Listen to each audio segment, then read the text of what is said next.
اعوذ باللہ من الشیطان الرجیم بسم اللہ الرحمن الرحیم وَإِذَا قِيلَ لَهُمْ آمِنُوا بِمَا أَنزَلَ اللَّهُ قَالُوا نُؤْمِنُ بِمَا أُنزِلَ عَلَيْنَا وَيَكْفُرُونَ بِمَا وَرَاءَهُ وَهُوَ الْحَقُّ مُصَدِّقًا لِمَا مَعَهُمْ قُلْ فَلِمَ تَقْتُلُونَ أَنبِيَاءَ اللَّهِ مِن قَبْلُ إِن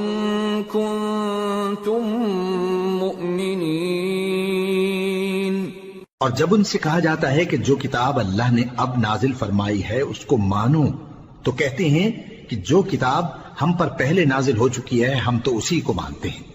یعنی یہ اس کے سوا اور کتاب کو نہیں مانتے، حالانکہ وہ سراسر سچی ہے اور جو ان کی آسمانی کتاب ہے اس کی بھی تصدیق کرتی ہے۔ ان سے کہہ دو کہ اگر تم صاحب ایمان ہوتے تو اللہ کے پیغمبروں کو پہلے ہی کیوں قتل کیا کرتے تھے۔